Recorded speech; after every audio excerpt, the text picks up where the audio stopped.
Joseph Smith had found the record, got the record, and he was given authority. He was given the ability from God.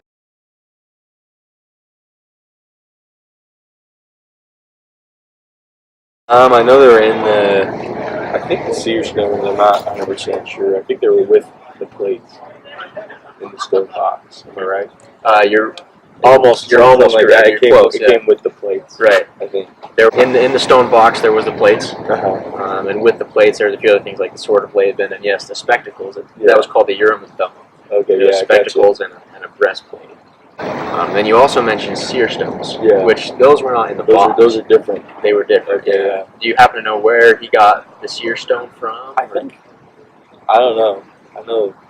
I know they released pictures of the church. That's true. They have released pictures. So they look kind of cool. Yeah, just a little egg-sized. I don't know where he found them. Stone.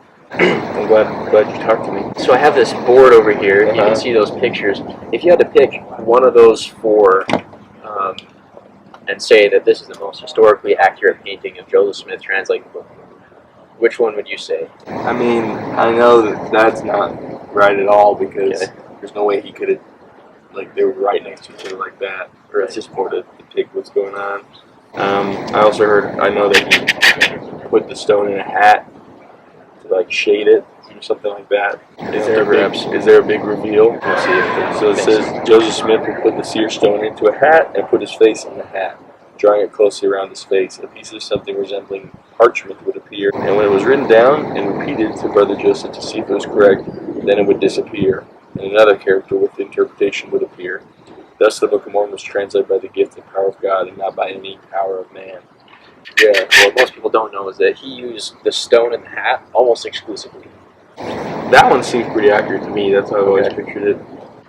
You're the second person today that's picked the picture with the sheet between them. Really? Well, most people believe that there was a sheet between him and the scribe. Yeah. Near the end of her life, Emma recalled the translation with Joseph sitting with his face buried in his hat, with the stone in it, dictating hour after hour with nothing between us. That's cool. Yeah, that's interesting, right? I've never heard that quote. He would translate for hour after hour with nothing in between them, no sheet and nothing. Kind of just to finish up, do you want to share with me what you believe about the Book of Mormon specifically and how it's influenced you? No, I've read the Book of Mormon. I read a little bit of it on the bus on the way here. Actually, it's kind of funny. I usually don't, but today I did, so that's cool. Nice, But I think that it is one of the most solid evidences of Christ's reality for me.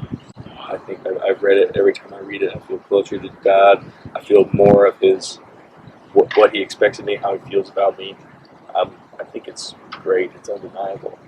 It was nowhere, and then it came out of nowhere, and now we have it. Yeah. So when you think of the story of the translation of the Book of Mormon, I mean, a lot of people think it sounds kind of crazy. This 24-year-old uneducated farm boy is looking in a hat at a rock. Yeah. And that's how we got the Book of Mormon. You know what? Yeah. When you hear that story, does that sit well with you? Does it bother you? Or do you just, you know what, I believe it because I believe the book's true? Yeah. How do you it's definitely weird. You know what I mean? It's not like what you were taught in primary or anything. It's strange, but I wouldn't believe it if I hadn't read the book myself. You know what I mean?